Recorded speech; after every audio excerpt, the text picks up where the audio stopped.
நம்ம பாட்காஸ்ட்ல நீங்க தடவை கதை கேக்குறீங்கன்னா மறக்காம ரேட்டிங் கொடுங்க. அதே போல டிஸ்கிரிப்ஷன்ல இருக்கிற பிளேலிஸ்ட் பேஜை விசிட் பண்ணுங்க. அதுல 35க்கும் மேற்பட்ட பிளேலிஸ்ட் ஒரே இடத்துல இருக்கு. எல்லா கதைகளையும் சுலபமா நீங்க நேவிகேட் பண்ண அது யூஸ்ஃபுல்லா இருக்கும். சரியா? இப்போ இந்த கதையை கேட்கலாம். கதை நேரம். இறகு இளவரசன். ஒரு ஊர்ல வயதான ஒரு கணவன் மனைவி வாழ்ந்துட்டு வந்தாங்களாம். அவங்க ஒரு பூனைய ரொம்ப அன்பா வளர்த்துட்டு வந்தாங்களாம். முதுமையில அவங்களுக்கு ஒரு பையன் பிறந்தானா. அந்த பையன் குழந்தையா இருக்கும்போதே அவங்க திடீர்னு ஒரு நாள் இந்த உலகத்திலேருந்து காணாம போயிட்டாங்களாம். அந்த குழந்தைய அந்த பூனை தான் வளர்க்க ஆரம்பிச்சுதான். எங்கிருந்தோ பறவையோட மெல்லிய இறகுகளை கொண்டு வந்து அதுல ஒரு மெத்தை செஞ்சுதான். குழந்தைய அந்த மெத்தையில படுக்க வச்சுதான். குழந்தைய வேலை தவறாம அதுக்கு உணவு கொடுத்து அதை வளர்த்துண்டு வந்துதான். எப்பொழுதும் மெத்தையிலேயே அந்த குழந்தை இருந்ததால அவனை இறகு இளவரசன் அப்படின்னு கூப்பிட்டுதான் அந்த பூனை. வருஷங்கள் ஓடிச்சான். குழந்தையும் வளர்ந்து பெரியவன் ஆயிட்டானா. கட்டழகு வாய்ந்த அவனை கண்டு பூனை மகிழ்ந்துதான். இறகு இளவரசனே, உனக்கு திருமணம் செஞ்சு வைக்கணும் அப்படின்னு நினைச்சிருக்கேன் அப்படின்னு சொல்லிச்சான். எனக்கு யார போய் பெண் கேட்ப அப்படின்னு கேட்டானா அந்த இளவரசன். இந்த நாட்டு அரசன் கிட்ட போய் இளவரசிய உனக்காக பெண் கேட்பேன் அப்படின்னு சொல்லித்தான் அந்த பூனை. ஏழையாகிய எனக்கு இளவரசி மனைவியா? நடக்கக்கூடிய விஷயமா இது? என்ன கனவு காண்றியா அப்படின்னு கேட்டானா அந்த இளவரசன். உனக்கு ஏற்றவள் இளவரசிதான். நான் முடிவு பண்ணிட்டேன். எப்படியோ இந்த திருமணத்தை முடிச்சு வைப்பேன், பொறுத்திருந்து பார் அப்படின்னு சொல்லிட்டு உனக்காக பெண் கேட்டு நாளைக்கே அரசன் கிட்ட போறேன் அப்படின்னு சொல்லிச்சான் பூனை. அடுத்த நாள் விடிய கார்த்தாலே எழுந்து அரசனை பார்க்கறதுக்காக புறப்பட்டுதான். காட்டு வழியே போயின்னு இருந்தபோது அதுக்கு முன்னாடி ஒரு முயல் வந்துதான். முயலை பார்த்து பயந்து போன பூனை ஓட்டம் பிடிக்க ஆரம்பிச்சுதான். பூனையை பார்த்து பயந்த முயலும் ஓட்டம் பிடிச்சுதான். பக்கத்துல இருந்த ஒரு குன்றை சுத்தி சுத்தி வந்து கடைசியில ரெண்டும் ஒண்ணுக்கு சந்திச்சுதான். ஏ பூனையே, எங்க போற அப்படின்னு கேட்டுதான் முயல். நான் அரசன் கிட்ட போறேன். ஊர்ல யாரும் என்னை நிம்மதியா வாழ விட மாட்டேங்கிறாங்க. என்னை எப்பொழுதும் துரத்துறாங்க. நான் பயந்துட்டே வாழறேன். இவங்களோட செயல் குறிச்சு அரசன் கிட்ட குறை சொல்ல போறேன். நீதி தவறாத அரசன் எனக்கு நல்லது செய்வார் அப்படின்னு இனிமையா சொல்லிச்சான் பூனை. கண்கள்ல நீர் வழிய, பூனையே, ஓ நிலை பரவாயில்ல. அரசனோட வீரர்கள் வேட்டை நாய்களோட இங்க வராங்க. எங்களை விரட்டுறாங்க, பொறி வச்சு பிடிக்கிறாங்க. கொஞ்ச நேரம் கூட எங்களால நிம்மதியா இங்க தங்க முடியல. நானும் உன் கூட வரேன். அரசன் கிட்ட எல்லாத்தையும் விளக்கமா சொல்லி எங்களை காப்பாற்றும்படி வேண்டிக்கிறேன் அப்படின்னு சொல்லிச்சான் முயல். நீ அரசன் கிட்ட போ, ஆனா உன் முயற்சி வெற்றி பெறும் அப்படிங்கிற நம்பிக்கை எனக்கு இல்ல அப்படின்னு சொல்லிச்சான் பூனை. ஏன் அப்படி சொல்ற அப்படின்னு கேட்டுதான் முயல். எங்க ஊர்ல நான் ஒரே ஒரு பூனை தான் இருக்கேன். நான் சொல்றத அரசர் கேட்டு உதவி செய்வார். ஆனா உன்னை பார்த்ததும் அவர், காட்டுல நூற்றுக்கணக்கான முயல்கள் இருக்கு, நீ மட்டும்தான் குறை சொல்ல வந்திருக்க அப்படின்னு சொல்லுவாரு. குறைஞ்சபட்சம் 50 முயல்களோட நீ அரசன் கிட்ட போனா அவர் கண்டிப்பா உதவி செய்வார் அப்படின்னு சொல்லிச்சான். பூனையே, இங்கேயே நில், நான் 50 முயல்களோட வரேன் அப்படின்னு சொல்லிட்டு பக்கத்துல இருந்த புதருக்குள்ள மறைஞ்சுதான் அந்த முயல். கொஞ்ச நேரத்திலேயே 50 முயல்களோட வந்துதான் அது. பூனை முன்னால போச்சான். எல்லா முயல்களும் அதை பின்தொடர்ந்து நடந்துதான். விந்தையான இந்த ஊர்வலம் பல ஊர்கள் வழியா போச்சான். இத பார்த்த மக்கள், பூனை தலைமை தாங்கி 50 முயல்களை கூட்டின் போதே அப்படின்னு வியப்போட பேசிண்டாங்களாம்.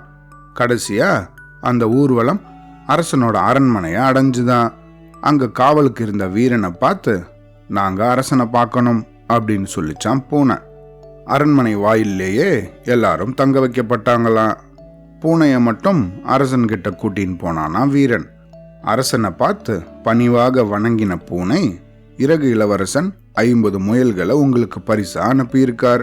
இளவரசிய திருமணம் செஞ்சு கொள்ள அவர் விரும்புறார். இளவரசியாருக்கு அவரை விட பொருத்தமானவர் யாரும் இருக்க முடியாது அப்படின்னு சொல்லிச்சான். வாசலுக்கு வந்து பார்த்த அரசன் 50 முயல்களையும் பார்த்து வியப்படைந்தாராம். இறகு இளவரசன் மிகவும் திறமையான வேட்டைக்காரனா இருக்க வேண்டும், இல்லைன்னா 50 முயல்களை எப்படி பிடிக்க முடியும் அப்படின்னு தனக்கு தானே நினைச்சிருந்தாராம் மன்னர். என்னோட வீரர்களும் முயல் வேட்டைக்கு போறாங்க, 2 அல்லது 3 முயல்கள் தான் அவங்களால பிடிக்க முடியுது, அதுக்கு மேல பிடிக்க முடியல. ஆனா உங்க இளவரசன் 50 முயல்களை அதுவும் உயிரோட பிடிச்சிருக்காரு அப்படின்னு சொன்னாரா அந்த மன்னர். அரசே, இந்த முயல்களை எல்லாம் ஒரு அறைக்குள் வச்சு பூட்டணும், அதை காவல் காக்கிறவங்க யாருமே கிடையாது அப்படின்னு சொல்லிச்சான் பூனை. சமையல்காரனை கூப்பிட்ட அரசர், இனி நம்மளோட அரண்மனையில நல்ல விருந்துதான், 50 முயல்களையும் அடைச்சு வைக்க ஒரு அறையை திறந்து விடு அப்படின்னு கட்டளையிட்டானா. முயல்கள் கிட்ட வந்த பூனை, நம்ம எல்லாரும் தங்கறதுக்கு அரசர் ஒரு அறையை தந்திருக்கார், நமக்கு நல்ல சாப்பாடும் அங்க இருக்கு, அரசர் அப்புறமா வந்து நம்மளோட குறையெல்லாம் கேட்டு உதவி செய்வார் அப்படின்னு சொல்லிச்சான். சமையல்காரன் ஒரு அறைய திறந்து விட்டாராம். எல்லா முயல்களும் அதுக்குள்ள நுழைஞ்சுதான். உடனே அவன் கதவை சாத்தி பூட்டு போட்டானா. வெளியே காவலுக்கு வீரர்கள் நின்னாங்களாம். பூனை தங்களை நல்லா ஏமாத்திடுச்சு அப்படிங்கிறத அப்போதான் உணர்ந்துதான் அந்த முயல்கள் எல்லாம். பாவம், அது என்ன செய்யும், தங்களுக்கு ஏற்பட போகும் கதியை நினைச்சு அது ரொம்ப அழுதுதான். பூனைக்கு அரசன் சிறந்த விருந்து அளித்தாராம். இறகு இளவரசனை பத்தி ரொம்பவும் புகழ்ந்து பேசிச்சான் அந்த பூனை. இளவரசரை வந்து என்ன பார்க்க சொல்லுங்க அப்படின்னு சொன்னாராம் அரசர். அரசே, எங்கள் இளவரசர் உங்களை சீக்கிரமா சந்திப்பார், ஆனா அவருக்கு இப்போ ஏராளமான வேலைகள் இருக்கு அப்படின்னு சொல்லிச்சான் பூனை. விருந்து முடிஞ்சுதான். அரசன் நிறைய பரிசு பொருட்களை பூனைக்கு தந்தாராம். அரசன் கிட்ட விடை பெற்றுண்டு பூனை மகிழ்ச்சியோட தன்னோட வீட்டுக்கு வந்துதான். இளைஞனே, உனக்கு திருமணம் செஞ்சு வைக்க போறேன் அப்படின்னு சொல்லிச்சான் அந்த பூனை. யார் கூட எனக்கு திருமணம் அப்படின்னு திருப்பியும் கேட்டானா அவன். இளவரசி தான் மணமகள் அப்படின்னு சொல்லிச்சான் அது. ஒரு வாரம் சென்ற பிறகு திருப்பியும் அந்த பூனை அரசரை பார்க்க காட்டு வழியே போச்சான். எதிரில் வந்த நரிய நேருக்கு நேர் பார்த்துதான் அந்த பூனை. ரெண்டும் எதிர் திசையில ஓடி போச்சான். மலைக்கு பின்னால ரெண்டும் திருப்பி சந்திச்சுதான். பூனையே, எங்க போற? அரசன் கிட்ட என்னோட நிலையை எடுத்து சொல்ல போறேன். உனக்கு என்ன குறை? ஊர்ல எல்லாரும் என்ன அடிச்சு விரட்டுறாங்க, சரியா சாப்பாடு போடுறது கிடையாது, எனக்கு வாழ்க்கையே வெறுத்துடுச்சு, நீதி கேட்டு அரசன் கிட்ட போறேன் அப்படின்னு சொல்லிச்சான் பூனை. நரியோட கண்கள்ல கண்ணீர் வழிந்ததான். இப்போ என்னால இந்த காட்டுல இருக்கவே முடியல, வேட்டைக்காரர்கள் நாய்களோட வந்து எங்களை விரட்டுறாங்க, குழிக்குள்ள மறைஞ்சாலும் புகை போட்டு எங்களை வெளியே வர வைக்கிறாங்க, அவங்களோட அம்புகளால நாங்க பலர் சாகுறோம், உன்னோட நானும் சேர்ந்து அரசன் கிட்ட நீதி கேட்கிறேன், என்னையும் கூட்டின்னு போ அப்படின்னு சொல்லிச்சான் அந்த நரி. நரியாரே, நீ தனியா வர்றது நல்லது கிடையாது, எங்க ஊர்ல நான் ஒருத்தந்தான் பூனை, அதனால நான் சொல்றத அரசர் கேட்பார், நீ மட்டும் தனியே வந்து குறை சொன்னா அவர் ஏத்துக்க மாட்டார், காட்டுல ஏராளமான நரிகள் இருக்கே, ஏன் அவைகள் எல்லாம் வந்து குறை சொல்லல அப்படின்னு கேட்பார். 50 நரிகள் ஒன்றாக வந்து அரசர்கிட்ட வந்து நீ முறையிட்டா நீங்க சொல்றத அவர் நம்புவார் அப்படின்னு சொல்லிச்சான். கொஞ்ச நேரம் காத்துரு அப்படின்னு சொன்ன நரி அங்கேயும் இங்கேயும் ஓடிச்சான். 50 நரிகளோட அங்க வந்துதான். அரண்மனைக்கு போனதும் யார் எப்படி பேசணும்னு அவங்களுக்கு விளக்கமா சொல்லிச்சான் பூனை. நீ சொல்றது போலவே நாங்க நடந்துக்கிறோம் அப்படின்னு சொல்லிச்சான் அந்த நரிகள். பூனை முன்னால போச்சான். எல்லா நரிகளும் அதை பின்தொடர்ந்து நடந்துதான். அதோட ஊர்வலம் வழக்கம் போல பல ஊர்கள் வழியா போச்சான். இத பார்த்த மக்கள், என்ன வேடிக்கையா இருக்கு, போன வாரம்தான் இந்த பூனை 50 முயல்களோட ஊர்வலம் போச்சு, இப்போ 50 நரிகளோட ஊர்வலம் போகிறதே அப்படின்னு பேசிண்டாங்களாம். ஊர்வலம் அரண்மனையை அடைஞ்சுதான். காவலுக்கு இருந்த வீரர்கள் பூனைய அரசன் கிட்ட கூட்டின்னு போனாங்களாம். அரசனை பணிவாக வணங்கின பூனை, மன்னர் பெருமானே, இறகு இளவரசர் உங்களுக்கு அன்பளிப்பா 50 நரிகளை அமைச்சிருக்கார், இளவரசியார திருமணம் செஞ்சுக்க விரும்புறார் அப்படின்னு சொல்லிச்சான். வேலையாட்களை அழைத்த அரசன், நரிகளை ஒரு அறையில அடைச்சு பூட்டி வைங்க, எதுவும் தப்பிச்சு போகக்கூடாது, பூனைக்கு நல்ல விருந்து தரணும், அதுக்கும் ஏற்பாடு பண்ணுங்க அப்படின்னு கட்டளை இட்டாராம். நரிகளை அரண்மனைக்குள்ள கூட்டிட்டு வந்துதான் பூனை. அங்கே ஒரு அறையில முயல்களை கொன்னு தோல் உரிச்சு தொங்க விட்டு இருந்தாங்களாம் வேலைக்காரர்கள். முயல்கள் அழுது புலம்பின்னு இருந்துதான். பெரும் கூச்சலையும் அலறலையும் கேட்ட நரிகள், இங்க என்ன சத்தம் அப்படின்னு அந்த பூனைய கேட்டுதான். 7 நாட்களுக்கு முன்னாடி இங்க கொஞ்சம் முயல்கள் வந்திருந்தது. தங்களோட குறைய அரசர்கிட்ட தெரிவிச்சுது. கவனமா கேட்ட அவர் அதுக்கு நீதி வழங்கினார். அது மட்டும் கிடையாது, பெரிய விருந்துக்கும் ஏற்பாடு செஞ்சார். விருந்துல முயல்கள் ஏராளமான மதுவை குடிச்சுது. மகிழ்ச்சியால தலையே வெடிச்சிடுறது போல அதுங்க சத்தம் போடுறது, அந்த சத்தம் தான் இது அப்படின்னு சொல்லிச்சான் பூனை. முயல்கள் இருக்கும் அறையில எங்களை தங்க வைக்க வேண்டாம். அது எப்போதும் இந்த மாதிரி குடிச்சிட்டு சண்டை போடும் இயல்புடையது. எங்களையும் கெடுத்துடும். வேற அறையில தங்க வைங்க அப்படின்னு சொல்லிச்சான் நரிகள். வேலையாட்கள் பக்கத்து அறைய திறந்து விட்டாங்களாம். எல்லா நரிகளும் உள்ளே நுழைஞ்சுதான். உடனே அவன் கதவை சாத்தி தாப்பா போட்டுட்டானா. தங்களுடைய தவற நரிகள் உணர்ந்துதான். தங்களுக்கு ஏற்பட போகும் கதியை நினைச்சு அது வருத்தப்பட்டுதான். விருந்துக்கு வந்த பூனைய அரசர் வரவேற்றாராம். விதவிதமான உணவு வகைகளை மேஜையில பரிமாற ஏற்பாடு பண்ணியிருந்தாராம். உங்கள் இறகு இளவரசன் ரொம்ப சிறந்த வேட்டைக்காரனா இருக்கணும், ஆற்றல் வாய்ந்தவனாகவும் திறமசாலியாகவும் இருக்கணும். இல்லைன்னா 50 நரிகளை உயிரோட பிடிக்க முடியுமா? என்னோட வேட்டைக்காரர்களும் நரி வேட்டைக்கு போறாங்க. பெரும்பாலும் வெறும் கையோட தான் திரும்புறாங்க. சில சமயம் 1 இல்ல 2 நரிய மட்டும் கொன்னு எடுத்துட்டு வருவாங்க. அது மேல இருக்க தோல் எதுக்கும் பயன்படாதபடி கிழிஞ்சு வீணாயிடும் அப்படின்னு சொன்னானா அரசன். அரசே, எங்க இளவரசர் வீரம் கொண்டவர், வலிமை வாய்ந்தவர். இந்த உலகத்திலேயே அவர் போன்ற வீரம் யாருக்கும் கிடையாது அப்படின்னு புகழ்ந்து தள்ளிச்சான் அந்த பூனை. அவர் எங்களோட அரண்மனைக்கு வந்தா இந்த அரண்மனையே பெருமை பெறும்.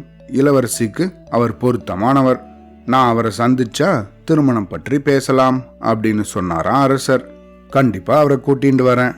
மேன்மை தங்கிய தங்களை சந்திக்கிறதுல அவருக்கு ரொம்ப மகிழ்ச்சி அப்படின்னு சொல்லிச்சான் பூனை. விலை உயர்ந்த ஏராளமான பரிசு பொருட்களை பூனைக்கு வழங்கினாராம் அரசர். திருப்பியும் வீட்டுக்கு வந்துதான் பூனை. தூங்கிட்டு இருந்த அந்த இறகு இளவரசனை எழுப்பிச்சான். உனக்கும் இளவரசிக்கும் திருமணம் உறுதியாகிவிட்டது. நான் சொல்றபடி நடந்துக்கோ அப்படின்னு சொல்லிச்சான் அது. சந்தோஷத்தோட புறப்பட்டானா அவன். பூனை வழிகாட்டின்றே நடந்துதான். 2 பேரும் ரொம்ப தூரம் நடந்து போனாங்களாம். வழியில பாலம் ஒண்ணு வந்துதான். பாலத்துக்கு அடியில நீ ஒளிஞ்சுக்கோ, நான் கொஞ்ச நேரத்துல வருவேன் அப்படின்னு சொல்லிச்சான் பூனை. அவனும் ஒளிஞ்சுண்டானா. ஊருக்குள்ள போன பூனை கவசங்கள், தொப்பிகள் இதெல்லாம் நிறைய வாங்கிச்சான். எல்லாத்தையும் தூக்கிண்டு வந்து ஆற்றுல போட்டுதான். இறகு இளவரசனே, இங்கேயே இரு, நான் அரசன் கூட இங்க வருவேன்.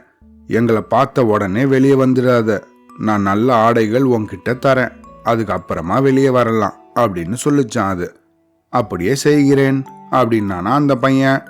அரண்மனைக்கு வேகமா ஓடிச்சான் பூனை.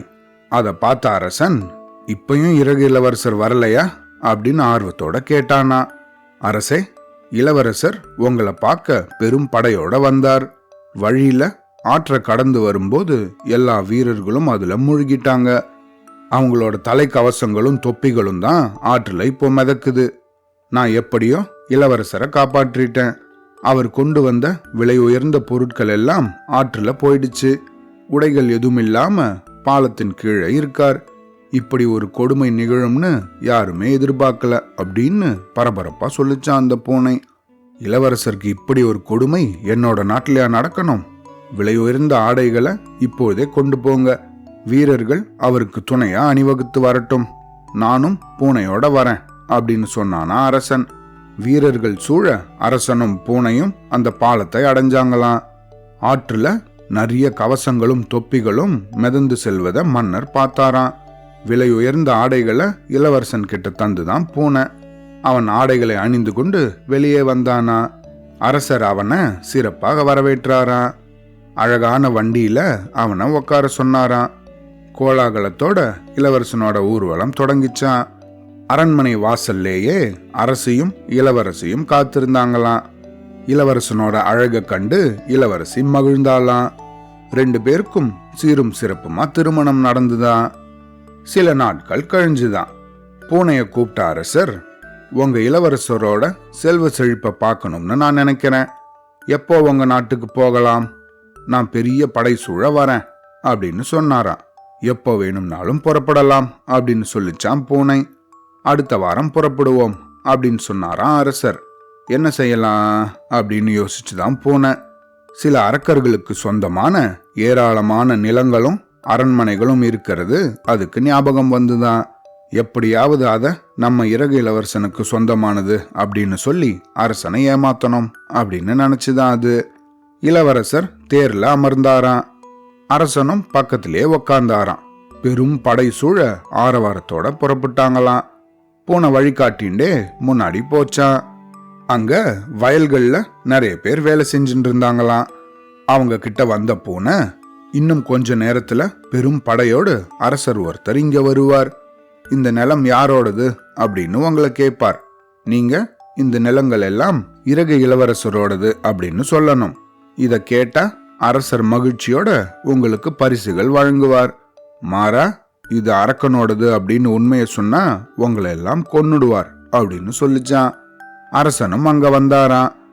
உழவு வேலை செஞ்சுட்டு இருந்தவங்கள பார்த்து இந்த நிலம் யாரோடது அப்படின்னு கேட்டாராம். எல்லாரும் இறகு இளவரசரோடது அப்படின்னு சொன்னாங்களாம். மகிழ்ந்த அரசன் அவங்களுக்கு பரிசுகளை வாரி வழங்கினாராம். வழியில ஏராளமான ஆடுகளை நிறைய பேர் மேய்ச்சின்னு இருக்கிறத பார்த்துதான் போனேன். அவங்க கிட்டேயும் ஓடி போய் இதையே சொல்லிச்சான்.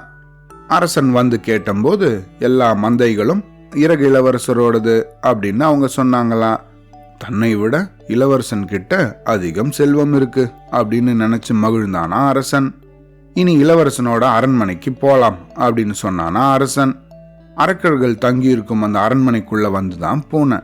அவங்கள பார்த்து, உங்களுக்கு ஆபத்து வந்துடுச்சு, உங்களை எல்லாம் கொல்றதுக்காக அரசர் பெரும் படையோட வந்துட்டு இருக்கார் அப்படின்னு சொல்லிச்சான். வெளியே வந்து பார்த்த அவங்களுக்கு பெரும் படை வர்றது தெரிஞ்சுதான். பூனையே, நீ தான் எங்களை காப்பாத்தணும் அப்படின்னு கெஞ்சினாங்களாம். தோட்டத்துல இருக்கிற வைக்கோல்குள்ள போய் நீங்க எல்லாம் ஒளிஞ்சுக்கோங்க அப்படின்னு அது சொல்லிச்சான். அவங்களும் அதுக்குள்ள போய் ஒளிஞ்சுட்டாங்களாம். வைக்கப்போருக்கு தீ வச்சுதான் பூனை. தீயில வெந்து எல்லா அரக்கர்களும் இறந்து போயிட்டாங்களாம். ஊர்வலம் அரக்கர்களோட அரண்மனையை அடைஞ்சுதான். எல்லாரையும் வரவேற்றுதான் பூனை. இளவரசரின் அரண்மனை மிக அழகாக இருக்கிறது அப்படின்னு சொன்னாராம் அரசர். இளவரசனை தனியா கூட்டிட்டு போய் நடந்த எல்லா விஷயத்தையும் சொல்லிச்சான் பூனை. அவனும் மகிழ்ச்சி அடைஞ்சானா. இறகு இளவரசனும் இளவரசியும் நீண்ட காலம் அந்த அரண்மனையில வாழ்ந்தாங்களாம். பூனை அவங்களுக்கு எப்பயும் உறுதுணையாக இருந்துதான். அவ்வளோதான்.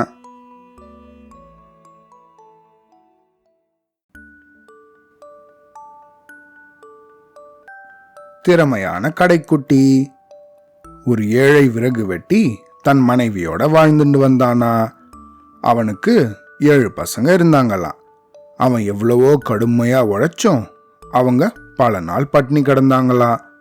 ஒரு நாள் ராத்திரி அவங்களோட பசங்கள்லாம் தூங்கிட்டு இருந்தபோது அவனோட மனைவி அவன்கிட்ட வந்து, நம்ம எவ்வளோ காலம் இந்த மாதிரி துன்பப்படுறது, வயிறார சாப்பிட்டு எத்தனை நாள் ஆகிறது, நம்ம பசங்களை போய் ஒரு காட்டில் விட்டுட்டு வந்துடுங்க, இருக்கிறத வச்சு நம்ம வாழலாம் அப்படின்னு சொன்னாங்களாம் வருத்தமா. சரி, நீ சொன்னபடியே செய்யறேன், நாளைக்கு அவங்களுக்கு உணவு சமைச்சு வை அப்படின்னு சொன்னானா அவன். கடைசி பையனான குமரன் அவங்க பேசுறத கேட்டுட்டு இருந்தானா. விடிய கார்த்தால எல்லாருக்கும் முன்னாடி எழுந்தானா அவன். ஆத்தங்கரைக்கு போய் அங்க இருந்த சின்ன சின்ன கூழாங்கல் எல்லாம் எடுத்தானா. தன்னோட சட்டப்பை முழுக்க நிரம்புற அளவுக்கு அந்த கல்லெல்லாம் போட்டுண்டானா. கொஞ்ச நேரம் கழிச்சு வீட்டுக்கு திரும்பி வந்தானா. தாயும் தந்தையும் அவனோட அண்ணன்களும் அவனுக்காக காத்திருந்தாங்களா. ஏன் இவ்வளோ நேரம் ஆச்சு, எங்க போயிருந்த? சீக்கிரமா அம்மா கிட்ட போய் உன்னோட பங்கு அடைய வாங்கிக்கோ, காட்டுல சாப்பிடலாம், இன்னைக்கு நம்ம எல்லாரும் விறகு வெட்ட போறோம் அப்படின்னு சொன்னானா அவனோட அப்பா. எல்லாருமா மகிழ்ச்சியா புறப்பட்டாங்களா. கடைசியா போனானா குமரன். தன்னோட பையில இருந்த கூழாங்கல்ல வழி முழுக்க போட்டுட்டே வந்தானா. ரொம்ப தூரம் நடந்து காட்டோட நடுப்பகுதிக்கு வந்துட்டாங்களாம். இனி என்ன முயற்சி பண்ணாலும் தன்னோட பசங்களால வீட்டை அடைய முடியாது. அவங்கள எப்படியாவது ஏமாத்திட்டு நம்ம கிளம்பணும் அப்படின்னு நினைச்சானா அந்த விறகு வெட்டி. நீங்களாம் விளையாடின்றுங்க, நான் கொஞ்சம் தூரம் போய் நல்ல மரமா பார்த்து வெட்டுறேன், இருட்டுனதும் வீட்டுக்கு புறப்படலாம் அப்படின்னு சொன்னானா அந்த பசங்களோட அப்பா. அந்த பசங்களும் மகிழ்ச்சியா விளையாட ஆரம்பிச்சாங்க. அந்த விறகு வெட்டி பக்கத்துல இருந்த ஒரு மரத்துல ஒரு கட்டைய தொங்க விட்டான். காத்தடிக்கும் போதெல்லாம் மரத்துல அது டபால் டபால்னு மோதிச்சு. விறகு வெட்டுறது போலவே சத்தம் கேட்டுது. பசங்களுக்கு தெரியாம அப்படியே பொறுமையா நடந்து வீட்டுக்கும் வந்து சேர்ந்துட்டான் அவன். ரொம்ப நேரமா விளையாடிட்டு இருந்த அந்த பசங்க கொஞ்ச நேரம் கழிச்சு இருட்ட ஆரம்பிச்சதும், அடடா இருட்ட ஆரம்பிச்சிடுதே, அப்பாவை கூப்பிட்டு நம்ம வீட்டுக்கு போகலாம் அப்படின்னு சொன்னானா அந்த மூத்த பையன். எல்லாரும் விறகு வெட்டுற ஓசை கேட்ட இடத்துக்கு போனாங்களாம். அங்க போய் பார்த்தா அவங்க அப்பாவை காணோம். அடடா, அப்பாவை காணோமே, இந்த காட்டுல இருந்து எப்படி நம்ம இப்போ வீட்டுக்கு போகிறது? கொடிய விலங்குகள்லாம் நம்மள கொன்னுடுமே, என்ன செய்யறது அப்படின்னு எல்லா பசங்களும் பயந்தாங்களாம். உடனே குமரன் அவனோட அண்ணன்களை எல்லாம் பார்த்து, கவலைப்படாதீங்க, இன்னும் கொஞ்ச நேரத்துல நிலா வெளிச்சம் வந்துடும், அதுக்கப்புறமா நான் உங்களை எல்லாம் வீட்டுக்கு கூட்டின்னு போறேன், நான் உங்களுக்கு வழி காமிக்கிறேன், நம்ம எல்லாரும் பத்திரமா வீட்டுக்கு போயிடலாம் அப்படின்னு ஆறுதல் சொன்னானா. அன்னைக்கு பௌர்ணமிங்கிறதுனால நிலா வெளிச்சம் நல்லா பட்ட பகல் போல காஞ்சுதான். வழி எங்கேயும் குமரன் போட்டுன்னு வந்த கூழாங்கல்ல பார்த்து அடையாளமா கண்டு அவங்க வீட்டை நோக்கி நடந்தாங்களாம். அவனோட அண்ணன்கள் எல்லாம் குமரனை பின்தொடர்ந்து நடந்தாங்களாம். வீட்டுல தன் மனைவி கிட்ட, நம்ம குழந்தைங்கெல்லாம் காட்டுல எப்படி தவிப்பாங்களோ, பாவமா இருக்கு நினைச்சு பார்க்கவே அப்படின்னு சொன்னானா அவன். எனக்கு மட்டும் வருத்தம் இல்லையா, நம்ம கண் எதிரிலேயே ஏன் அவங்க துன்பப்படணும், அதனாலதான் அவங்கள காட்டுல விட்டுட்டு வர சொன்னேன், அவங்க எங்கேயாவது நலமா இருக்கட்டும், சரி நான் போய் உணவு சமைக்கிறேன், 2 பேரும் சாப்பிடலாம் அப்படின்னு சொன்னாலாம் அவோ. நள்ளிரவு நேரம் ஆயிடுச்சான். 2 பேரும் சாப்பிட்றதுக்காக உக்காந்தாங்களாம். திடீர்னு கதவு தட்டுற ஓசை கேட்டுதான். இந்த நேரத்துல யாரு, கதவை திறப்போ அப்படின்னு சொன்னானா அவன். அவ போய் கதவை திறந்து பார்த்தா தன்னோட மகன்கள் எல்லாம் அங்க வந்திருந்தாங்களாம். தன்னோட மகன்களை பார்த்து அவளுக்கு பயங்கரமான மகிழ்ச்சியா. சமைச்சு வச்சிருந்த உணவை அவங்களுக்கு பரிமாறினாலாம். பசங்கள்லாம் சாப்பிட்டு முடிச்சாங்களாம். நடந்து வந்த களைப்பால அவங்க தூங்க ஆரம்பிச்சாங்களாம். விறகு வெட்டிக்கும் அவனோட மனைவிக்கும் வழக்கம் போல சாப்பாடு கிடைக்கவே இல்லையா. நம்ம பசங்க வந்துட்டாங்களே, இப்போ என்ன பண்றது அப்படின்னு கேட்டானா அவன். நிலவு வெளிச்சம் இருந்ததுனால வழி கண்டுபிடிச்சு வந்துட்டாங்க போல இருக்கு. நீங்க வேணா ஒண்ணு பண்ணுங்க, அமாவாசை அன்னைக்கு திருப்பியும் அவங்கள காட்டுக்கு கூட்டின்னு போங்க, இன்னும் அதிக தூரமா போய் கொண்டு விடுங்க, அவங்களால கண்டிப்பா திரும்பி வர முடியாது அப்படின்னு சொன்னாலாம் அவோ. அமாவாசையும் வந்துதான். விடிய கார்த்தால தன்னோட மகன்களை எழுப்பினாலாம் அவோ.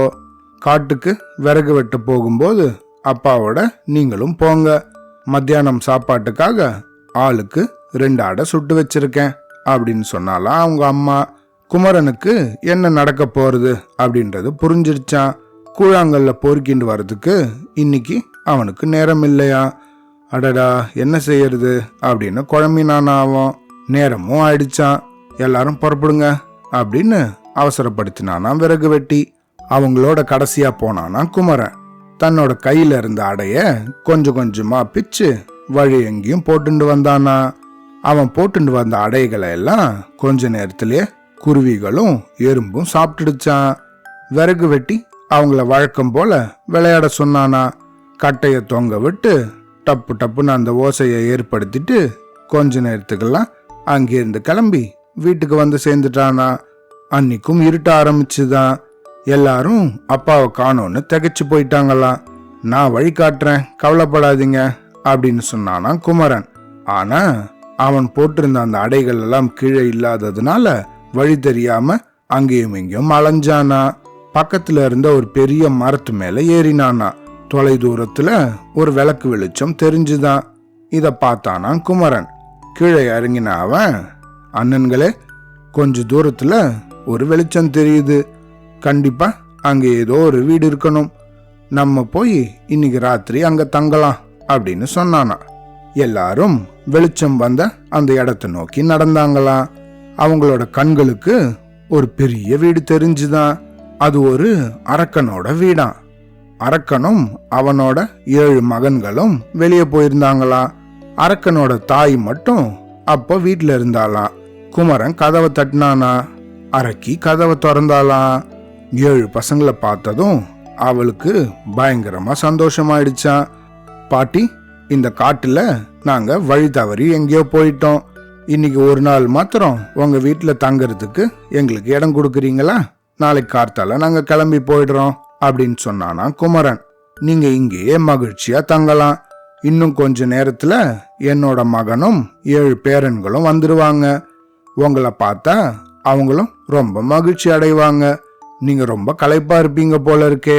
அந்த அறை தான் என்னோட பேரன்கள் தங்குற அறை. அங்க போய் நிம்மதியா தூங்குங்க அப்படின்னு இனிமையா பேசினாலாம் அந்த அரக்கி பாட்டி. அவங்களும் அந்த அறையில போய் படுத்துட்டாங்களாம். கொஞ்ச நேரத்துல அரக்கனும் அவனோட 7 மகன்களும் வீட்டுக்கு திரும்பி வந்தாங்க. 7 பேரன்களோட தலையிலையும் கிரீடத்தை அணிவிச்சாலாம் அந்த பாட்டி. பேரன்களே, நீங்க போய் அந்த பசங்க பக்கத்துல படுத்து தூங்குங்க அப்படின்னு சொன்னாலாம் அந்த பாட்டி. அந்த பசங்களும் போய் அங்க படுத்து தூங்க ஆரம்பிச்சாங்களாம். தன்னோட மகனை பார்த்து அந்த பாட்டி சொன்னாலாம், இன்னைக்கு நமக்கு நல்ல வேட்டை. 7 பசங்க வழி தவறி இங்க வந்திருக்காங்க. அவங்கள ஏமாத்தி என்னோட பேரன்கள் தங்குற அறையில தூங்க வச்சிருக்கேன். பெரிய அண்டால கறி குழம்பு வைக்கிறேன். குழம்பு கொதி வந்ததும் நீ அந்த 7 பேரையும் தூக்கிண்டு வந்து அதுல போடு. அவங்க நல்லா வெந்ததும் நம்ம வயிறார சாப்பிடலாம். மிச்சம் இருக்கிறத பொழுது விடிஞ்சதும் என்னோட பேரன்கள் சாப்பிடட்டும் அப்படின்னு சொன்னாலாம் அந்த பாட்டி. அம்மா, எனக்கு பசி உயிர் போறது. சீக்கிரமா அண்டாவை அடுப்புல வை. அந்த அறையில என்னோட பசங்களும் தானே படுத்திருக்காங்க. இருட்டுல எப்படி அந்த பசங்களை மட்டும் நான் அடையாளம் கண்டுபிடிச்சு தூக்கிண்டு வர்றது? மூச்சுன்ட்டா தப்பிச்சு ஓடிடுவாங்களே அப்படின்னு கேட்டானா அந்த அரக்கன். அதெல்லாம் ஒரு பிரச்சனையும் கிடையாது. நீ எளிதாக உன்னோட பசங்களை அடையாளம் கண்டுபிடிக்கிறதுக்காகத்தான் என்னோட பேரன்களோட தலையில மட்டும் கிரீடம் அணிவிச்சிருக்கேன் அப்படின்னு சொன்னாலாம் அவ. குமரனுக்கு திடீர்னு முழிப்பு வந்துதான். இந்த பாட்டியோட 7 பேரன்களும் தலையில கிரீடத்தோட படுத்திருக்கிறது அவனுக்கு தெரிஞ்சுதான். ஏன் இவங்க மட்டும் கிரீடத்தோட தூங்கணும்? இதுல ஏதோ ஒரு சூழ்ச்சி இருக்கு அப்படின்னு அவன் புரிஞ்சுட்டானா. அந்த பசங்களோட தலையில இருந்த கிரீடத்தை எடுத்தானா. தன்னோட அண்ணன்களோட தலையில அந்த கிரீடத்தை அணிவிச்சானா. தன்னோட தலையிலையும் ஒரு கிரீடத்தை போட்டுண்டானா. என்ன நடக்குதுங்கிறத பாப்போம் அப்படின்னு நினைச்சுட்டே தூங்குற மாதிரி நடிச்சுட்டு இருந்தானா. கொஞ்ச நேரத்துல அந்த அரக்கன் அந்த அறைக்குள்ள வந்தான். கிரீடம் போட்டுக்காத பசங்களை மட்டும் ஒவ்வொருத்தரா தூக்கிண்டு போய் கொதிக்கிற குழம்புல அவங்கள போட்டுட்டான். நடந்ததை பார்த்த குமரன் திகைச்சு போயிட்டானா. தன்னோட அண்ணன்களை மெதுவா எழுப்பி, அரக்கனோட வீட்டுல நல்லா நம்ம மாட்டின்ட்டோம், உடனே நம்ம தப்பிச்சு போகணும், இல்லைன்னா நம்மளையும் கொன்னுடுவாங்க அப்படின்னு சொன்னானா. இத கேட்ட எல்லாரும் பயந்து போயிட்டாங்களாம். அங்கிருந்து பொறுமையா சத்தம் போடாம வீட்டுக்கு வெளியே வந்து ஓட்டம் பிடிச்சாங்களாம். சமைச்ச கறிய எல்லாம் அரக்கனும் அந்த கிழவியும் சுவைச்சு சாப்பிட்டாங்களாம். அதுக்கப்புறமா 2 பேரும் கோரட்டை விட்டு நல்லா தூங்க ஆரம்பிச்சாங்களாம். அடுத்த நாள் பொழுது விடிஞ்சுதான். அரக்கனை எழுப்பினாலாம் அந்த பாட்டி. போ, என்னோட பேரன்களை கூட்டிண்டு வா, அவங்களுக்கு மகிழ்ச்சியா சாப்பாடு போடலாம் அப்படின்னு சொன்னாலாம். தன் பசங்க இருந்த அறைக்குள்ள போன அந்த அரக்கன், அம்மா இங்க யாருமே இல்லையே அப்படின்னு அலறினானா. அங்க வந்த அந்த பாட்டிக்கு அப்போதான் அங்க என்ன நடந்திருக்கும்னு புரிஞ்சுதான். அச்சோ, அந்த சிறுவர்கள் நம்மள நல்லா ஏமாத்திட்டாங்க, நம்மளோட குழந்தைகளையே கொன்னு நம்ம சாப்பிட்டுருக்கோம் அப்படின்னு பயங்கரமா அழுதாலாம் அந்த பாட்டி. கொதிக்கிற குழம்புல என்னோட குழந்தைகளையா நான் போட்டேன், அவங்களையா நான் சாப்பிட்டேன், என்ன கொடுமை இது, இனி நான் என்ன செய்ய போறேன் அப்படின்னு சவத்திலே மோதிண்டு அழுதானா அவன். 2 பேரும் ரொம்ப நேரம் அழுதுண்டே இருந்தாங்களாம். ஒரு விதமா தன்னோட மனசை தேத்திண்ட அந்த அரக்கன், என் குழந்தைகளை கொன்னது அந்த சிறுவர்கள் தான், என்கிட்ட இருந்து அவங்க தப்பிக்கவே முடியாது, எங்க இருந்தாலும் அவங்கள தேடி கண்டுபிடிப்பேன், அவங்கள கொன்னு என்னோட பழிய நான் தீப்பேன் அப்படின்னு கோபத்துல தன்னோட பற்களை நர நரன்னு கடிச்சானா. என் மந்திர செருப்பை கொண்டு வா அப்படின்னு கத்தினானா அவன். அந்த பாட்டியும் அந்த மந்திர செருப்பை கொண்டு வந்தாலாம். அதை போட்டுண்டு புறப்பட்டானா அந்த அரக்கன். அரக்கன் எப்படியும் தேடி வருவான், நம்மள பிடிச்சா கண்டிப்பா கொன்னுடுவான், வேகமா ஓடுவோம் அப்படின்னு சொன்னானா குமரன். எல்லாரும் ரொம்ப தூரம் ஓடி வந்தாங்களாம். என்னால ஒரு அடி கூட இனிமேல் எடுத்து வைக்க முடியாது அப்படின்னு சொன்னானா அவங்களோட அண்ணன் ஒருத்தன். அரக்கனால இனிமே நம்மள துரத்த முடியாது, எதுக்கும் பாதுகாப்பா இங்க இருக்கிற அந்த குகைக்குள்ள போய் நம்ம பதுங்கிக்கலாம், யாராலையும் நம்மள கண்டுபிடிக்க முடியாது அப்படின்னு சொன்னானா குமரன். எல்லாரும் அந்த குகையில போய் பதுங்கிண்டாங்களா.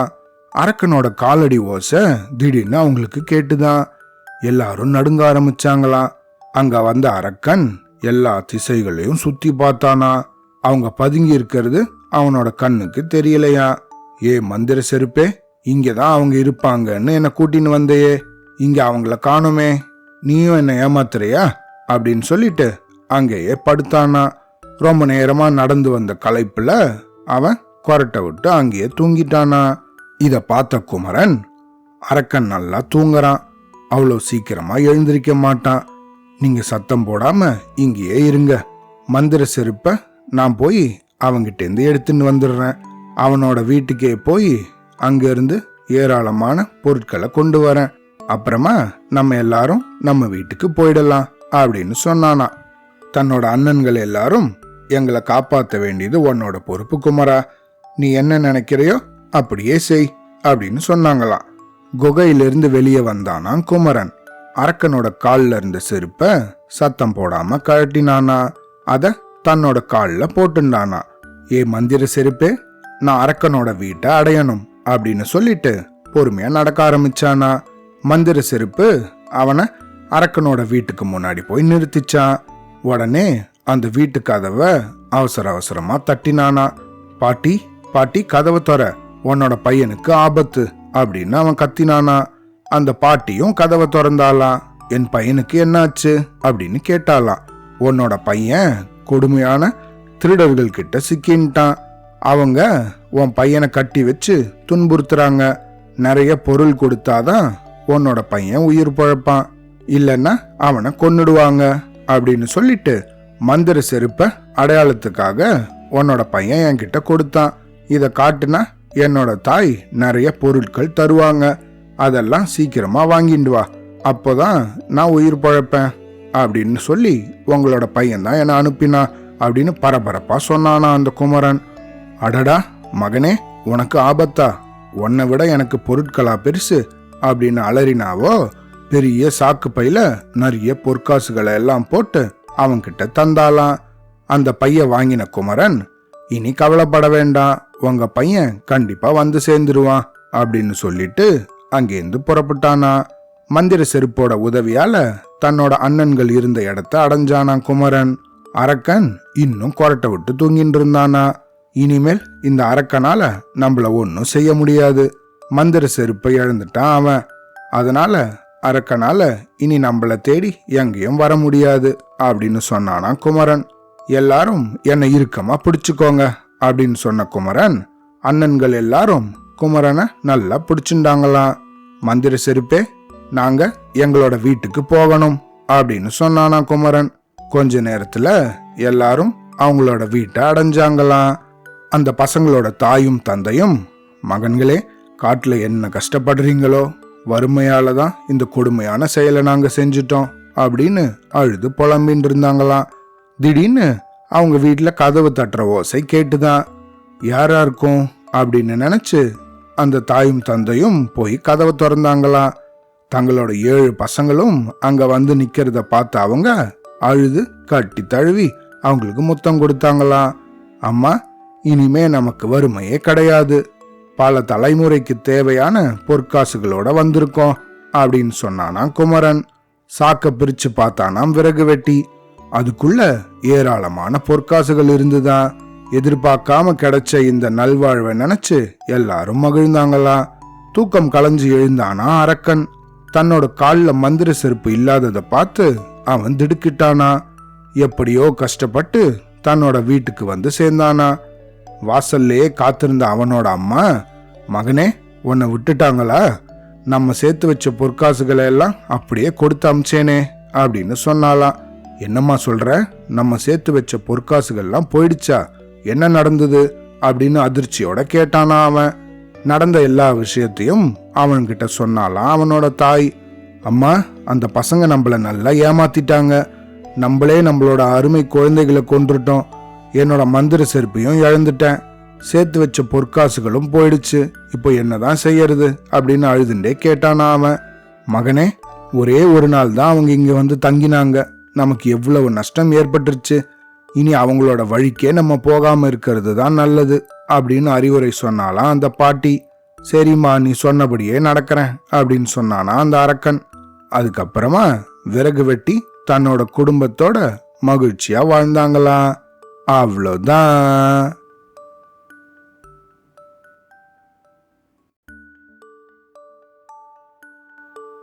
கூடல் குமரனும் கொடிய வேதாளமும். கூடல் மாநகரத்துல குமரன் அப்படிங்கிற இளைஞன் இருந்தானா. அவன் பிறக்கிறதுக்கு சில வருஷங்களுக்கு முன்னாடி அவனோட பெற்றோர்கள் தினமும் மதுரை மீனாட்சி அம்மன் கோவிலுக்கு போய் தங்களுக்கு குழந்தை வரம் வேண்டும்படி வேண்டிப்பாங்களாம். இந்த மாதிரி பல வருஷமா வேண்டினதுக்கு அப்புறம் மதுரை மீனாட்சி அம்மனோட கருணையால அவங்களுக்கு அழகான ஆண் குழந்தை ஒண்ணு பிறந்துதான். அந்த குழந்தைக்கு அவங்க குமரன் அப்படின்னு பேர் வச்சாங்களாம். குமரன் மற்ற குழந்தைங்களை விட கொஞ்சம் உயரம் கம்மியா இருந்தானா. அவனோட பெற்றோர்கள் அவனை அன்பும் பண்பும் காட்டி வளர்த்துட்டு வந்தாங்களாம். குமரனோ படிப்புலையும் விளையாட்டுலையும் குறும்புத்தனத்திலையும் சிறந்து விளங்கினானா. எல்லாரும் உலகமாக சேட்டக்காரன் அப்படின்னு சொல்ற அளவுக்கு பெயர் எடுத்தானா. கூடல் மாநகரத்துல ஆட்சி செஞ்சுட்டு வந்த மன்னரும் ரொம்ப நல்லவரா. மக்களும் மகிழ்ச்சியா வாழ்ந்துட்டு வந்தாங்களாம். இந்த மாதிரி இருந்தபோது திடீர்னு ஒரு நாள் வெளி தேசத்திலிருந்து ஒரு வேதாளம் பறந்து வந்துதான். வேதாளம்னா அது ஒரு பெரிய டிராகன் மாதிரி இருந்துதான். 50 யானைகளை கொண்டு செஞ்ச மாதிரி இருந்துதான் அதோட உடம்பு. பறக்கிறதுக்கு அதுக்கு ரெக்கைகள் எல்லாம் இருந்துதான். நீண்ட வால், கால் நகங்கள்லாம் பெருசா இருந்துதான். பெரிய யானையவே தூக்கிண்டு போற அளவுக்கு பலம் படைச்சதா இருந்துதான். வாயை திறந்ததுன்னா நெருப்பு கக்கிற தன்மை கொண்டதான் அது. அந்த மாதிரி வந்த வேதாளமானது முதல்ல கூடல் மாநகரத்தை ஒட்டி இருந்த கிராமங்கள்ல வயல்வெளிகளையும் தோப்புகளையும் தன்னுடைய நெருப்பால பொசுக்கிடுச்சான். மேய்ச்சலுக்கு போன கால்நடைகளை மொத்தமா தூக்கி சாப்பிட்டுருச்சான். மொத்த மாநகரமே நடுங்கிச்சான். பாதிக்கப்பட்ட மக்கள் அரசரை பார்த்து கதறி அழுதாங்களாம். தங்களுக்கு உதவுமாறு மன்னரை கேட்டுண்டாங்களாம். எதுக்கும் அஞ்சாத அரசர் தன்னுடைய சேனாதிபதியை கூப்பிட்டு உடனே 1000 வீரர்களை தயார் செஞ்சு அந்த வேதாளத்தை அழிச்சிட்டு வாங்க அப்படின்னு உத்தரவிட்டாராம். 1000 பேரும் மலையடிவாரத்துல தங்கியிருந்த அந்த வேதாளத்தை கொல்றதுக்காக போனாங்களாம். ஆனா அப்படி போனபோது அவங்க வழியிலேயே வேதாளத்தால தாக்கப்பட்டு அந்த மலை மேல சிறை வைக்கப்பட்டார்களாம். இந்த விஷயம் தெரிஞ்ச மன்னரும் பெரும் கவலையில் ஆழ்ந்தாராம். உடனே மன்னரோட உத்தரவின்படி ஊர் எங்கும் தண்டோரா போட்டு செய்தி சொல்லப்பட்டதா. அதாவது யார் அந்த கொடிய வேதாளத்தை உயிரோடவோ அல்லது அதை கொன்னுட்டு வராங்களோ அவங்களுக்கு ராஜ்யத்துல பாதியையும் தன்னுடைய ஒரே மகளான இளவரசியையும் திருமணம் செஞ்சு வைக்கிறதா சொன்னாராம். இந்த செய்தியை கேட்டதும் வீர தீரமிக்க இளைஞர் பட்டாளமே கிளம்பிடுச்சான். ஆனா அதுக்கு முன்னாடியே அந்த கொடிய வேதாளம் அரசரோட அரண்மனைக்கு மேலேயே பறந்து வந்து உக்காந்துச்சான். அதை பார்த்து ஊரே பயந்து நடுங்கிச்சான். அரசரும் அசராம வெளியே வந்து அந்த கொடிய வேதாளத்தோட மோதுறதுக்கு தயாரானாராம். ஆனா அந்த வேதாளம் எல்லாரையும் பார்த்து ஒரு பாட்டு பாடிச்சான். வந்தேண்டா வேதாளம், வரவேற்க தைரியம் உண்டா? என்னை வெல்ல வழியும் உண்டு. வெல்லுவது எளிதில்லை. 1000 வாட்கள் கொண்டவனே என்னை வெல்ல முடியும். இல்லாத பாலமேறி என்னருகே வர முடியும். செய்யாத கோப்பையிலே கொடுக்க வேண்டும் அமுதமே. அவ்வாறு செய்தால் நான் ஆவேன் உன் நண்பனாய் அப்படின்னு சத்தமா பாடிட்டு அங்கேருந்து பறந்துடுச்சான். வேதாளம் பாடின பாட்டுக்கு அர்த்தம் தெரிஞ்சுக்கிறதுக்கு எல்லாரும் முயற்சி பண்ணாங்களாம். அரசவையில இருந்த புலவர்களோ ஆளுக்கு ஒவ்வொரு அர்த்தங்களை சொல்ல அரசருக்கு தலைவலியே வந்துருச்சான்.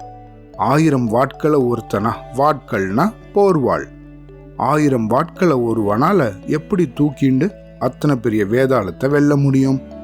இல்லாத பாலம் ஏறுவதும், செய்யாத கோப்பை அதுலயும் அமுதம், ஒண்ணுமே புரியலையே அப்படின்னு எல்லாரும் முழிச்சாங்களாம்.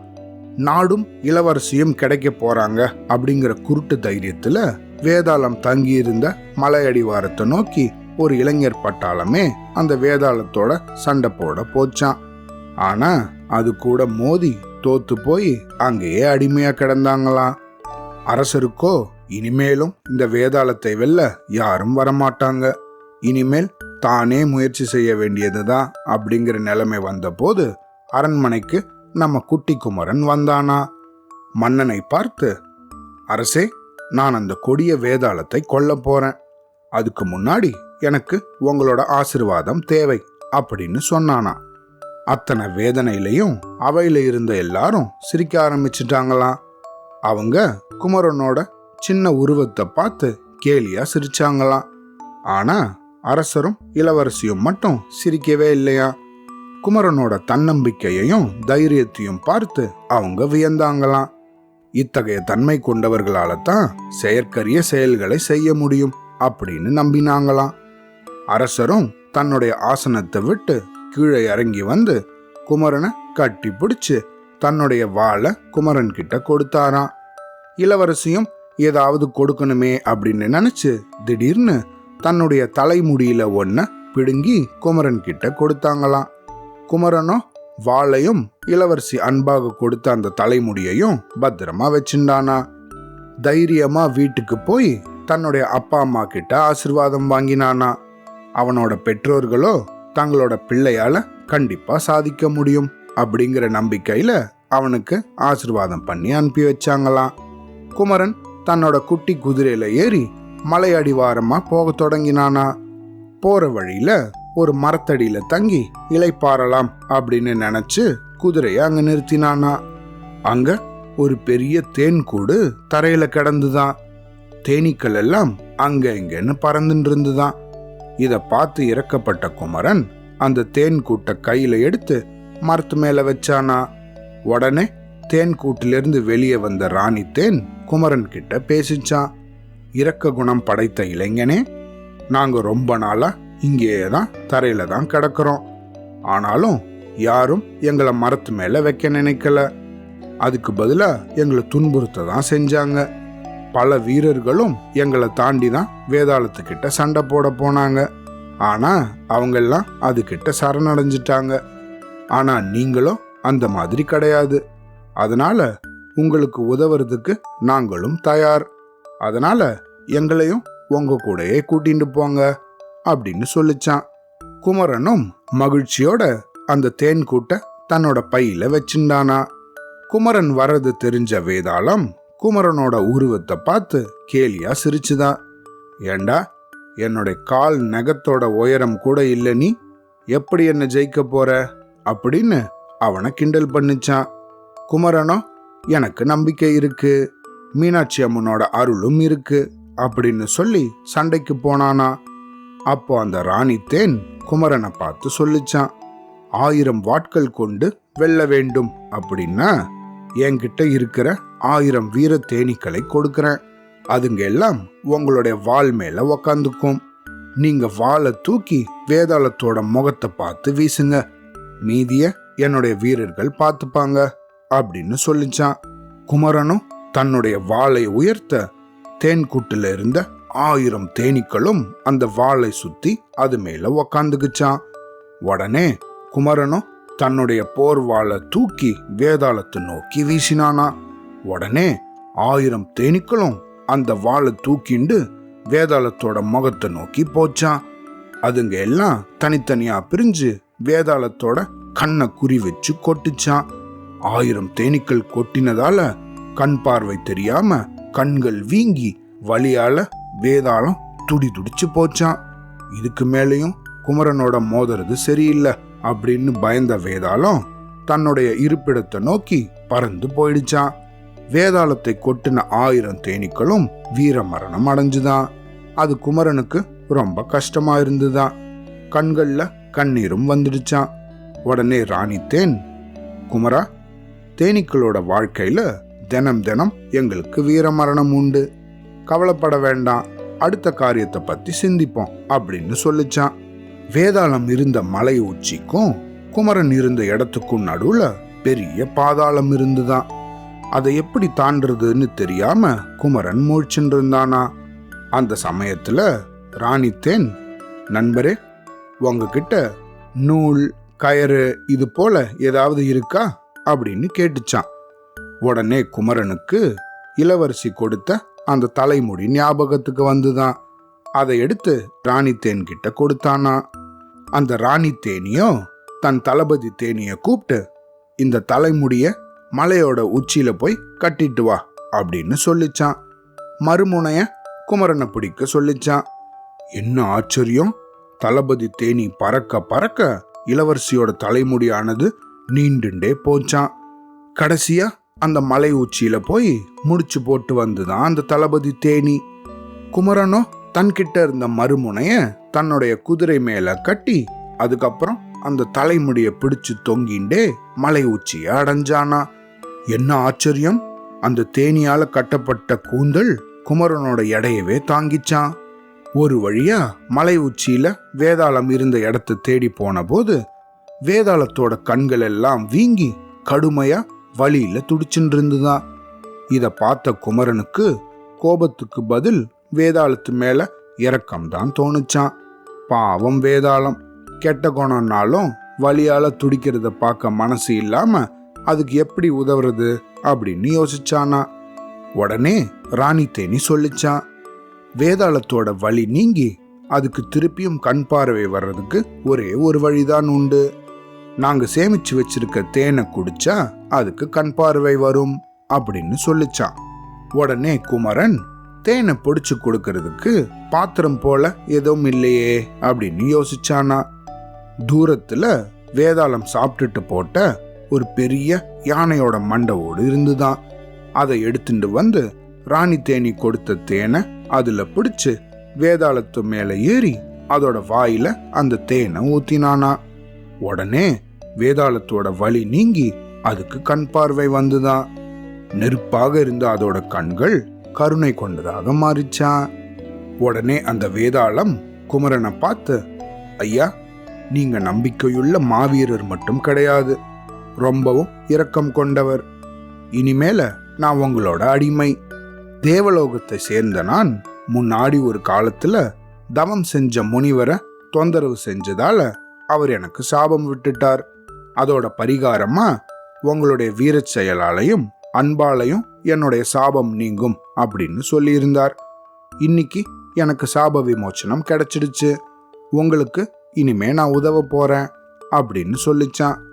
கொஞ்ச நேரத்திலேயே அழகிய தேவதூதனாக மாறிச்சான் அந்த வேதாளம். தேவதூதனான பிறகு நிறைய பொக்கிஷங்களையும் தன்னால உயிரிழந்த அத்தனை உயிர்களையும் 1000 தேனீக்களையும் சிறைபிடிச்ச வீரர்களையும் திருப்பி கொடுத்தாராம். உங்களுக்கு உதவி தேவைப்படும் போது நான் கண்டிப்பாக வந்து உதவுவேன் அப்படின்னு சொல்லிட்டு அங்கேருந்து விடை பெற்று போனாராம். குமரனோ அனைவருடைய வெற்றி மகனாக கூடல் நகரம் திரும்பினானா. ஊரே விழாக்கோலம் பூண்டதான். அரசரும் இளவரசியும் குமரனை வரவேற்க நகரத்தோட எல்லைக்கே வந்தாங்களாம். குமரனோட பெற்றோரும் ரொம்ப மகிழ்ச்சி அடைஞ்சாங்களாம். மக்கள் எல்லாரும் அவனை வாழ்த்தி வரவேற்றாங்களாம். அதுக்கப்புறமா கூடல் மாநகரத்துல எல்லாரும் மகிழ்ச்சியா வாழ்ந்தாங்களாம். அவ்வளோதான்.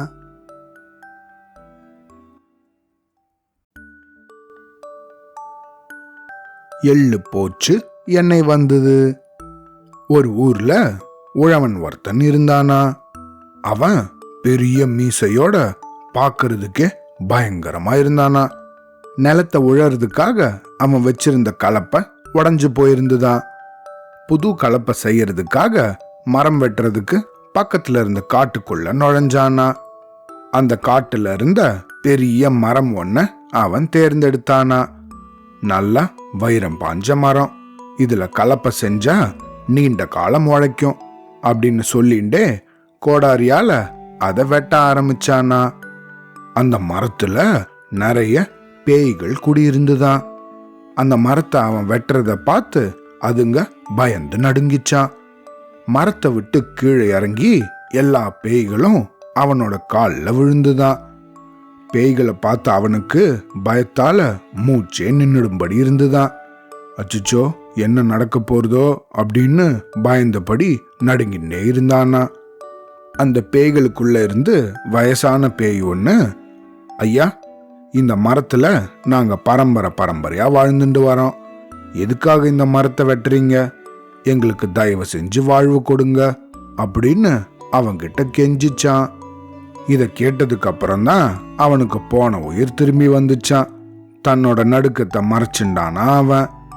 அந்த பேய்களை பார்த்து அதிகார குரல்ல சொன்னானா, என்னோட நிலத்துல எள்ளு விதைக்கணும், புது கலப்பை செய்யறதுக்காக இந்த மரத்தை வெட்டிட்டு இருக்கேன்.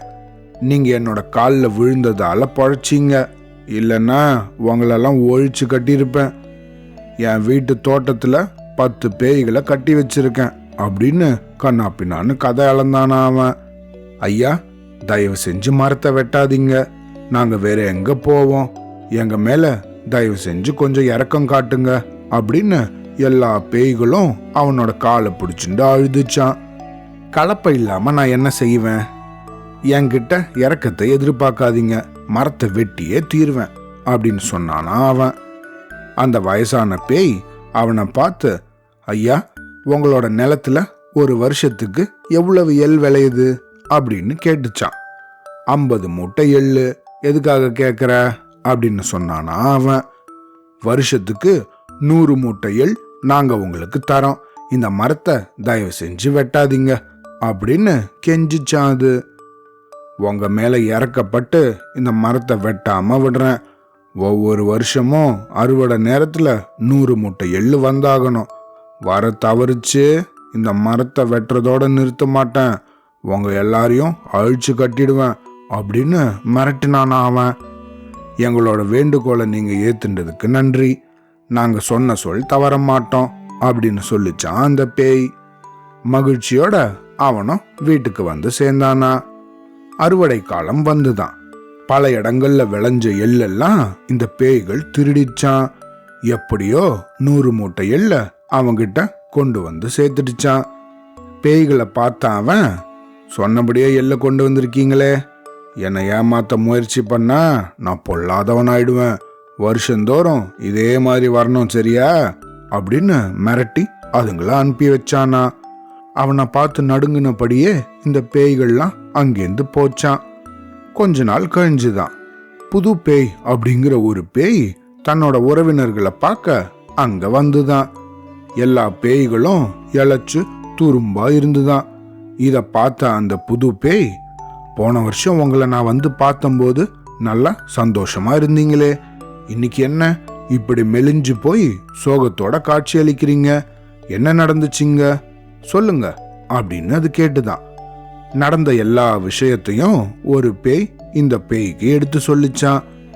100 மூட்டை எள்ள தேடி அலையறதுலேயே எங்க காலம் எல்லாம் கழியுது அப்படின்னு எல்லா பேய்களும் வருத்தத்தோட சொல்லிச்சான். இந்த புது பேயால சிரிப்பை அடக்கவே முடியலையா. என்னது, நீங்கெல்லாம் இவ்வளவு முட்டாளா? நம்மெல்லாம் பேய் தானே, நமக்கு தானே மனுஷங்க பயப்படணும், நாம அவங்களுக்கு பயப்படலாமா அப்படின்னு கேட்டுச்சான். அவன் சாதாரண மனுஷன் கிடையாது, எத்தனையோ பெரிய பேய்களை எல்லாம் அவனோட வீட்டுல கட்டி வச்சிருக்கானா, எதுக்கும் பயப்படாத முரடனா இருக்கான். அதனாலதான் 100 மூட்டைகள் தரதுக்கு நாங்க ஒத்துண்டோம் அப்படின்னு சொல்லிச்சான் ஒரு பேய். போயும் ஒரு மனுஷனுக்கா பயப்படுறீங்க? வெக்கம் வெட்கம், இன்னைக்கே அவனை உண்டு இல்ல நாக்கிட்டு திரும்புறேன் அப்படின்னு சொல்லிட்டு புறப்பட்டுச்சான் அந்த புது பேய். வேண்டாம் வேண்டாம், நாங்க சொல்றத கேளு, நீ அவங்கிட்ட போய் மாட்டின்னு கஷ்டப்பட போற அப்படின்னு மற்ற பேய்களெல்லாம் எச்சரிக்கை பண்ணிச்சான். இந்த உழவனோட வீட்டுக்கு போச்சான் புது பேய். அவனை ஏதாவது பண்ணணும்னு ஒரு வாய்ப்பை எதிர்பார்த்து மாட்டு தொழுவத்துல பதுங்கி இருந்துதான் அது. வெளியூர்ல இருந்து வாங்கிட்டு வந்த பல மாடுகள் அந்த மாட்டு தொழுவத்துல கட்டப்பட்டிருந்துதான். புது பேய் அப்படிங்கிற ஊர்ல வாங்கின மாடும் அதுக்குள்ள ஒன்னா. அது மொரட்டு மாடா இருந்துச்சான். புதுசா வாங்கின மாடுகளை எல்லாம் அடையாளம் கண்டுபிடிக்கிறதுக்காக அதுக்கு சூடு வைக்கணும்னு நினைச்சானா அந்த உழவன். தன்னோட வேலைக்காரனை பார்த்து, டேய், அந்த புது பேயை இழுத்துட்டு வந்து கட்டு, பழுக்க காய்ச்சின இரும்பு துண்டால பெரிய சூடு போடணும். அதுக்கு வெளியூருங்கிறதுனால நம்மளை பத்தி தெரியாம அது ஆட்டம் போடுது. சூடு போட்டதுக்கு அப்புறமா அதுவும் இங்க இருக்கிற மத்தது போல ஆயிடும், ஒழுங்கா பணிஞ்சு நடக்கும் அப்படின்னு சத்தமான குரல்ல கத்துனானா அவன். பதுங்கி இருந்த புது பேய் இதை கேட்டு நடுங்க ஆரம்பிச்சிடுச்சான். ஐயோ, எல்லா பேய்களும் அப்பவே சொல்லிச்சே, நம்ம தானே கேட்காம வந்தோம். என்னோட ஆணவத்தால அவங்களெல்லாம் மீறி வந்தேனே. பெரிய மீசையோடு இருக்கிற இவனை பார்த்தாலே பயமா இருக்கே. கொஞ்சம் கூட இரக்கம் இல்லாதவனை போல இருக்கே இவனை பார்த்தா. நம்ம நல்லா மாட்டிக்கிட்டோம். இப்போ எப்படி நம்ம தப்பிக்க போறோம்? வேற வழியே இல்லை. நமக்கு பெரிய சூடு போடத்தான் போறான். என்ன செய்யறது அப்படின்னு பயங்கரமா குழம்பிச்சா அது. மாட்டை கட்டுறதுக்காக உழவன் பெரிய கயரோட வந்தானா. அவனோட காலில் விழுந்த இந்த புது பேய், ஐயா என்னை மன்னிச்சிடுங்க, தெரியாம நான் இங்க வந்துட்டேன், எனக்கு தயவு செஞ்சு சூடு போட்டுறாதீங்க அப்படின்னு அவங்கிட்ட கெஞ்சிச்சான். அந்த பேயை பார்த்து பயந்த இவன் தன்னோட நடுக்கத்தை மறைச்சுண்டானா.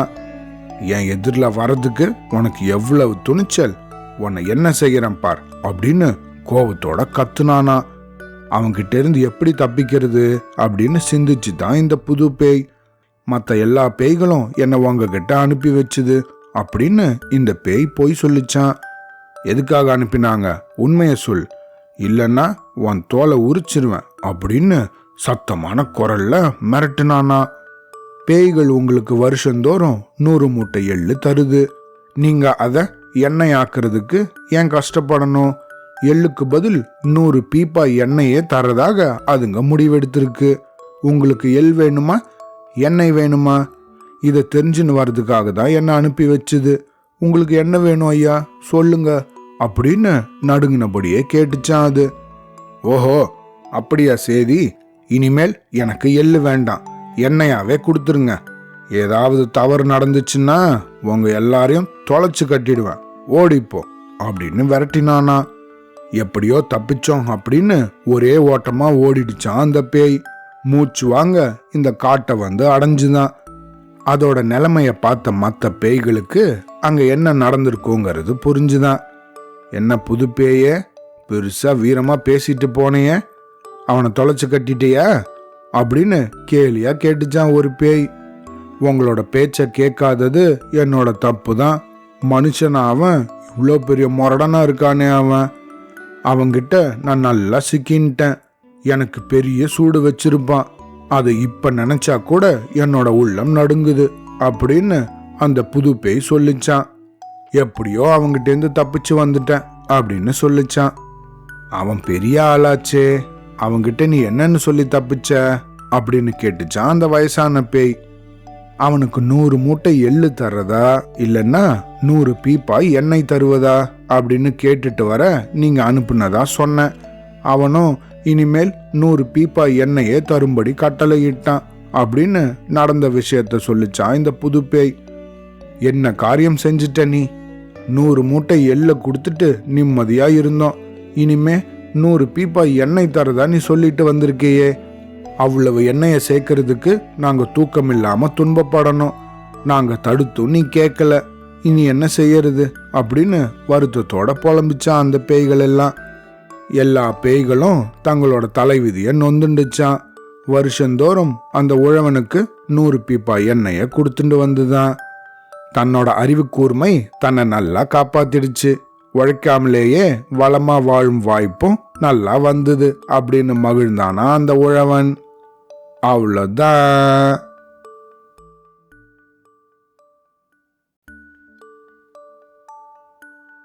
இதெல்லாம் எதுக்குமா? ஒரு தாய் ஒட்டகமும் ஒரு குட்டி ஒட்டகமும் ஒரு மாலை பொழுதுல நடந்துட்டு இருந்துதான். குட்டி ஒட்டகம் படு சுட்டியான். சதா வாய் ஓயாம கேள்வி கேட்டுட்டே இருக்குமா. அன்னைக்கும் அப்படிதான். அம்மா, நமக்கு மட்டும் முதுகுல திமில் இருக்கே, அது ஏன் அப்படின்னு கேட்டுதான். அந்த தாய் ஒட்டகமோ எப்பயும் பொறுமையா பதில் சொல்லுமா. நாமெல்லாம் இயல்பாகவே பாலைவனத்துல வாழறவங்க தானே. பாலைவனத்துல தண்ணீர் பாலைவன சோலைகள்ல மட்டும்தான் கிடைக்கும், தினம் தினம் கிடைக்காது. கிடைக்கிற தண்ணிய முடிஞ்ச வரைக்கும் நம்மளோட உடம்புல சேமிச்சு வச்சுண்டு வேணுங்கிற போது உபயோகப்படுத்திண்டா தண்ணி கிடைக்காத பாலைவனத்துல ரொம்ப நாள் வரைக்கும் நம்மளால சுத்தி திரிய முடியும். இதனாலதான் இயற்கை நமக்கு திமில் கொடுத்துருக்கு அப்படின்னு சொல்லிச்சான். குட்டி திரும்பவும் கேட்டுதான், அப்போ நமக்கு கண் இமை இவ்வளோ கெட்டியா இருக்கே, மூக்க மூடிக்கிறதுக்கும் இவ்வளோ முடி இருக்கே, மற்ற மிருகங்களுக்கு அப்படி இல்லையே, இது ஏன் அப்படின்னு கேட்டுதான். தாய் ஒட்டகம் வாய் அசை போட்ட மாதிரியே சொல்லிச்சான். பாலைவனத்துல மண் புயல் அடிக்கும். அப்போ சட்டுன்னு ஒதுங்கிறதுக்கு நமக்கு இடம் கிடைக்காது. கண்ணுக்கும் மூக்குக்கும் பாதுகாப்பா முடியலன்னா கண்ணுலயும் மூக்குலயும் மணல் போயிடும். அதனாலதான் நமக்கெல்லாம் இப்படி முடியிருக்கு அப்படின்னு சொல்லிச்சான். இந்த குட்டி இப்ப அம்மாவோட கால் குழம்ப பார்த்து கேட்டுதான், இவ்வளவு பெரிய குழம்பு நமக்கு இருக்கே, அது எதுக்கு அப்படின்னு கேட்டுச்சான். அது கண்ணு, மணல்ல நடக்கும்போது நம்ம கால் மணல்ல புதையாம நடக்கிறதுக்காகத்தான் நமக்கு பெரிய குழம்பு இருக்கு அப்படின்னு பொறுமையா பதில் சொல்லிச்சான் அந்த அம்மா ஒட்டகம். சரி, பல்லும் நாக்கும் இவ்வளோ கெட்டியா தடியா இருக்கே, அது ஏன் அப்படின்னு யோசனையோட இன்னொரு கேள்வி கேட்டுதான். அதுக்கு அம்மா ஒட்டகம் சொல்லிச்சான், பாலைவனத்துல செடி கொடியெல்லாம் முரட்டுத்தனமா இருக்கும் தானே, அதையெல்லாம் கடிச்சு சுவைச்சு சாப்பிட்றதுக்காகத்தான் நமக்கு இந்த மாதிரி இருக்கு அப்படின்னு பதில் சொல்லிச்சான். எல்லா கேள்வியும் கேட்டு முடிச்சுட்டு இப்போ இந்த குட்டி படார்னு தன்னோட அம்மாவை பார்த்து கேட்டுதான், ஏம்மா, இதையெல்லாம் வச்சுக்கிட்டு இந்த குளிர்ல இந்த மிருக காட்சி சாலையில நம்ம 2 பேரும் என்ன செஞ்சிட்டு இருக்கோம் அப்படின்னு கேட்டுதான். இதுக்கு என்ன பதில் சொல்றதுன்னு தெரியாம அந்த தாய் ஒட்டகம் அமைதியா உக்காந்துதான். இந்த கதையிலேருந்து நம்ம என்ன தெரிஞ்சுக்கணும்? நம்மளால முடிஞ்ச வரைக்கும் எந்த ஒரு வாயில்லா ஜீவனையும் நம்ம துன்புறுத்த கூடாது. சரியா? அவ்வளோதான்.